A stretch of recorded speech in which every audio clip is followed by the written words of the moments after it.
Hi, everybody. Welcome back. I hope you enjoyed the breakout session. We're going to put up a real quick poll here to see which part of the breakout session you enjoyed the most.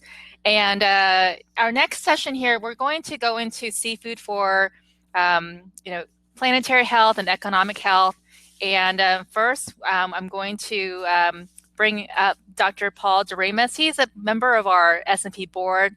He's also the Chief Operating Officer for NOAA Fisheries, and is responsible for a lot. He's responsible for the agency's strategy and performance, budget and finance, policy, IT, human resources, and one of the best things he's been working on is to expand the U.S. seafood production, and which means that we would have more access to sustainable seafood for human health. And so, Paul, it's really nice to see you and have you here with us today. Thank you, Linda. It's great to see you as well, and really great to be a part of the fourth State of the Science Symposium. Excellent. Well, we're looking forward to your talk, and I'll leave now and give you the stage. Okay. And then you can feel free to share your screen.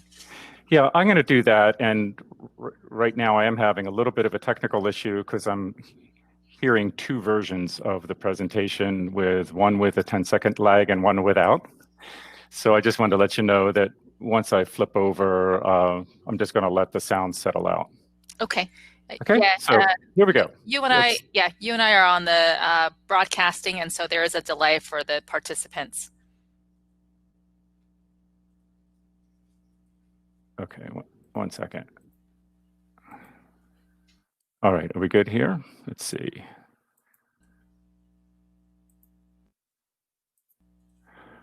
All right, so Linda, am I coming through okay? Yes, that looks great. Very good. All right, I discovered the source of my problem. So now we're on real time. That was a little bit awkward to hear two different versions of the call going at different rates. So sorry for that. Really wonderful to be here. Thank you for the introduction, Linda, and for everything you're doing to advance our knowledge and the communication of our knowledge around the health benefits of seafood consumption. It's wonderful to be a part of the fourth annual State of the Science Symposium. We are proud sponsors of this event. There's such strong synergy between the work of the Seafood Nutrition Partnership Program and what our organization, NOAA Fisheries, is all about. We are fundamentally focused on the same thing, communicating the benefits of sustainable seafood to Americans. And we really share a common mode of doing business as well, and that's to really center everything that we do, all of our decision making, all of our communications, our outreach, our guidance on the best available science. Our organization, our whole community thrives on understanding the state of the art, if you will, whether it's on health benefits or on the various dimensions involved in producing seafood, which I'll be talking about, and using that science, advancing that science, and using it to make choices in the best interest of American consumers generally. So we're thrilled to be a part of this, and it's great to be able to shift here from a focus in the earlier sessions on the health benefits of seafood consumption to thinking about who's producing the seafood, where is it coming from, where is it produced, how is it produced, and what is the state of in particular in the U.S., the state of sustainable fisheries and the outlook for those fisheries. We want people to be consuming more seafood. We want healthy, sustainable seafood supply to be there as we hopefully grow per capita consumption of American seafood, or seafood for Americans. And that's a big part of what we're going to focus on here today. I'm going to start, since y'all just had a little bit of a cooking demo, I thought I would start with the menu. And right here is a little bit, kind of a taste, if you will, of the menu of the future. This was an actual event that I participated in at our Southwest Fisheries Science Center in La Jolla back on February 5th. Interesting timing there. It was my last trip before our world was upended by COVID-19. I'll come back to that issue because it upended the industry, and I want to talk about that. But there's some interesting stuff on the menu here that I just want to draw your attention to because it's emblematic of what I think we are looking toward in the future. You'll see some things here that you're probably not terribly familiar with. Thresher shark and opah's on the menu. A lot of people don't realize there are sustainable shark fisheries. A lot of folks never heard of opah unless you've been out to Hawaii. It's reasonably well known there. You find it on a lot of menus, but it's also available on the West Coast and not very accessible at this point in time. People don't know what it is. And it's just a fabulous fish. It's called a moonfish, huge fish, like a big disc, almost like a sunfish. Beautiful, and like everything on this menu, sustainably managed, responsibly harvest under federal regulations in the case of all these fisheries. Grenadier, one of many types of ground fish that people generally don't know about. Funky fish. You should Google it, look it up. It's huge head, big eyes, a long tapered tail, and it might be a bit ugly, but it makes a hell of a fish taco, which was put in here. And there's just an enormous array of ground fish species that are available for consumption that are underutilized. Grenadier is one of them. People never heard of it. And it's just a wonderful fish option for us that is not very broadly used. And part of what we're trying to do is draw attention and figure out ways to better utilize these kind of species. Also on the wild capture side, down at the bottom is a vermilion rockfish. And if we were standing on this location here back in the 90s, that would have been on the do not fish list. It was heavily overfished. It was in a significant state of decline in terms of the stock. And it's a big recovery story. We have now a vermilion rockfish on the menu. We've had just an enormous recovery of a variety of West Coast groundfish species. There's tons of species of rockfish. And it's a great story of if you responsibly manage these resources, you can benefit over the long haul through the recovery. This is a big part of our seafood future, is doing better with the wild capture industry that we have. Also on the menu here is yellowtail, note, farmed by King Campachi, happens to be in La Paz, Mexico. Those producers originally wanted to produce Campachi. It's Seriola revolliana. It's an amberjack. Used to be that the vision for that was to produce that in U.S. waters. Started through a lot of research work that we contributed to in Hawaii. Could easily be produced in the Gulf of Mexico. And there's some people right now working on a potential pilot to show a variant of that fish, how it could be produced off the coast of Florida. So this is a little bit of a sense, come back to a vision of the future, if you will, but this is where we have, we're using underutilized species, we're using recovered species, we're using farm species. We have a broader palette for U.S. consumers, and in many instances, locally produced, locally prepared, locally consumed. We have local back at the table, and that is has not been the case as a complement to our larger scale, more global fisheries that we will continue to benefit from. We can diversify the menu, diversify the palette, as it were, and provide a broader array of options for U.S. consumers.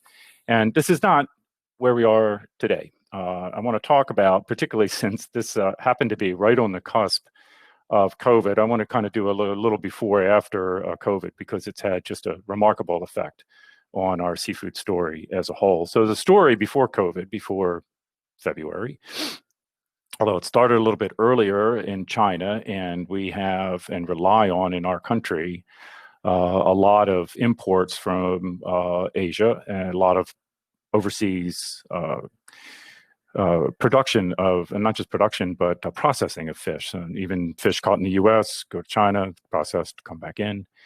And generally speaking, I think the thing to remember is that while we have vibrant domestic fisheries, responsibly managed, sustainably managed, we're only producing a tiny fraction of the seafood that U.S. consumers enjoy.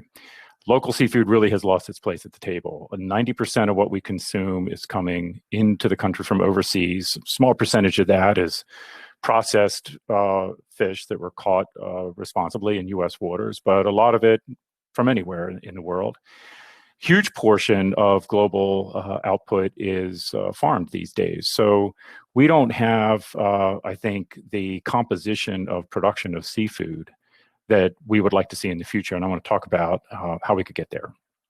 The other big aspect of our industry story is that the industry has grown up around species, around different geographies, around different sort of production methods. We don't have a unified, cohesive seafood industry. And part of that's wonderful, great diversity and a great sort of local regional dimension to our fisheries, but we don't have the benefit when it comes to outreach and communication and dealing with the sort of imperfect state of consumers' knowledge about seafood. We don't have a real easy way to get to a unified story about that, and that's an ongoing issue that I'll come back to in the end. In the environmental side of the picture, with our environmental non-governmental organizations, largely the focus for years, appropriately so, was on fishing. It was on getting science-based, conservation-driven policies into place, practices into place. We've gotten there in the United States. We have some of the most sustainably managed fisheries globally. And that's been through strong collaboration over time between policymakers, between industry, and between the environmental community. But the predominant focus for years has been on fishing and ocean health. It has not been on food production. In fact, in the environmental world, to my eye, there's been sort of two really different communities: a community that focuses on food and the environment, increasingly concerns there about long-term resilience of our food production systems. And then separately, when it comes to things in the water, focus on fishing and less of, not much cross fertilization there. And that's changing. I'll come to that in a minute, but that's been the story up till relatively recently. And consumers, as has been well described today, and Tom's presentation earlier, we've had an unfortunately too stable per capita consumption of seafood in the United States. Consumers are not gravitating strongly towards seafood as they should for their own health benefits. And that's something that has been a long-standing characteristic of our kind of seafood story as well. COVID has had just an extraordinary impact on industry, on society, on everything that we're talking about. And we're in the middle of it. It's just an extraordinary situation. It's really hard to underestimate, and we do not yet fully know the scale and scope of impacts of coronavirus on the food world generally, but specifically on the seafood sector, where some of the pressure has been extraordinarily focused. In the United States, when restaurants and retail food outlets shut their doors because of social distancing requirements in the spring, that shut the door on the purchasers of something on the order of 3/4 of the seafood produced in the United States. Enormous demand shock. I mean, all of a sudden, your customers for your product are not there.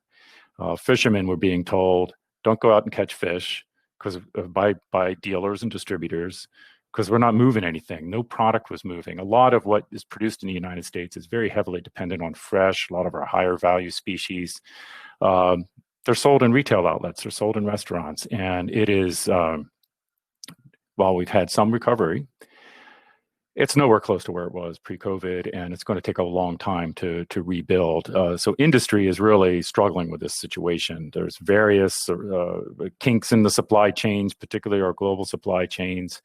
And there's a broad scramble to figure out how to deal with this really challenging reality. There's a lot of interest in de-risking supply chains, getting supply chains more local, figuring out alternative sources of supply, different product forms. People had to pivot and create different types of products or get them to consumers in different ways. There's been remarkable experimentation with and development of direct-to-consumer marketing technology. So there's a lot of fluidity and a lot of opportunity to really reshape and strengthen industry over the long haul. And I'll talk in a second about some things that might help us get there. Meanwhile, in the environmental world and broadly in the policy community, people are thinking about food generally, and seafood in particular, in a different way. We have, through this crisis, a new lens on food security, kind of a new level and a broader array of people asking about the stability of our food supply under different types of growth scenarios in the future. And one of the things in particular, and sitting here as we're dealing nationally with extreme weather in the Gulf of Mexico and a historic level of disruption through drought and fire on the West Coast, climate is on everybody's minds, and climate is affecting the marine world in a big way as well. How are we going to produce enough food to feed 9.5, 10 billion people by mid-century without trashing the environment? That is the environmental question of the day. So the debate is shifting, I think, in the seafood world towards fishing as a mode of producing food. And we'll hear a little bit more about this. We've heard today so much about how good seafood is for people. It's also good for the planet. It's one of the most environmentally sound forms of production that we have, of protein production, if you will, that we have.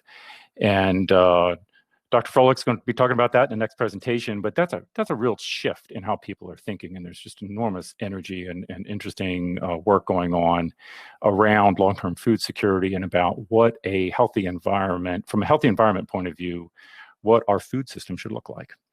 You add that together, healthy people, healthy planet, and I think we've got an incredible story for the seafood world. Likewise, consumers are shifting as well. We've been talking about this in Seafood Nutrition Partnership quite a lot. Linda knows this story better than anybody, but it has been remarkable to see the change in consumer attitudes and behaviors and purchasing practices during the course of the coronavirus and all the social distancing requirements that we've all had to accommodate. Consumers are rethinking seafood. They're cooking seafood at home. They're doing what you all just witnessed a short while ago. They are more generally interested, concerned, and focused on health considerations generally, where their food was produced, how it was handled, what its sort of provenance is, as well as the health benefits of consuming seafood. So I'm optimistic that we'll have a broader and broader audience for the type of information that we've been hearing about today. And we have seen overall in what the marketers tell us, we've seen a level of change in consumer attitudes and consumer behavior in the last few months that normally take years and enormous marketing effort to create. We're at a turning point, I think a very significant turning point for seafood. So what's our strategy to respond to this situation, to respond to an enormous need for sustainable, healthy seafood product for our people, a growing population, in an industry right now that's struggling to recover, no less become stronger, more resilient in the future? So I want to talk about here on this slide a few of the sort of the supply side of the picture and some of the things that are underway right now as part of a holistic, comprehensive national seafood strategy. One of them, think back to the menu, is improving the efficiency of sustainable fisheries. We have areas where we're catching under quota, areas where we're not using species, as underutilized species. There's areas where we have bycatch challenges that could be improved. There's a lot of ways that we could, through smart work, good science, close collaboration with industry, we can get more output out of the ocean. But as many people have demonstrated, and has been the case globally for decades, there just aren't enough fish in the water to sustain the level of demand that humans are putting on it. So we need other things to come into the picture. And the other big piece of the strategy, I'm going to skip down to the third bullet, is what I talked with all of you in the second annual State of the Science Symposium a couple years ago, is the path towards increasing aquaculture production in the United States. So we're going down a path here where we need to do for aquaculture what we all did working with the environmental community, working with industry on the wild capture side, is basically develop the state-of-the-art in sustainable management of the resource. We need to do that for aquaculture and have kind of an equivalent level of scientifically grounded, conservation-oriented, sustainable management of our aquaculture sector in ways that are efficient, coordinated, and work for industry. So we have enormous opportunity here to clarify the existing regulatory landscape. We have actually a great suite of regulatory capabilities around aquaculture, but just not, it's really poorly coordinated and not, it doesn't work for industry. The pathway to getting a permit to produce is long, it's arduous, extraordinarily expensive. People don't go there. We've got to change that. We're on a path to do it. We have new tools that we're developing, like this concept of aquaculture opportunity areas, which is basically science-based planning with a lot of stakeholder input to figure out the little places on the map where it makes most sense to actually produce aquaculture products, any type of seafood product that works in that location. And then you have people apply, firms apply for permits within that space. So it's a way to maintain these very high standards and a collaborative approach to aquaculture production, but not put all the burden for all of those decisions on every single permit applicant as they go along. Enormously beneficial. Also on the international side, there's a number of things that we can do, a benefit to the industry as a whole. Certainly on the wild capture side, we need to continue to work collaboratively as we are to diminish illegal, unreported, unregulated fishing around the globe. Big challenge. It's a national and international need. And we also need to do work towards developing more of a level playing field in international markets. There's a lot of trade distortions and a lot of costs that's putting on U.S. producers in particular. This should all look familiar.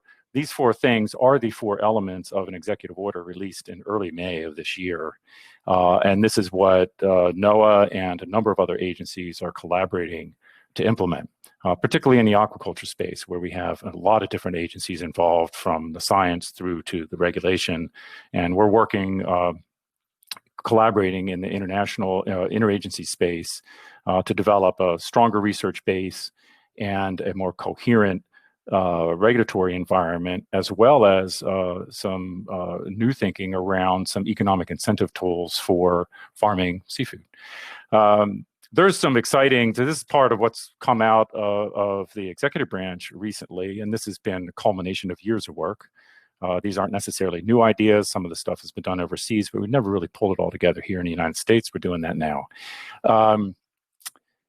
There's also some really interesting discussions happening on the Hill, particularly around aquaculture and the need to improve the research base, the scientific and technical infrastructure, the knowledge around species, around how to cultivate, how to hatch, how to develop hatchery infrastructure capacity, health and nutrition issues.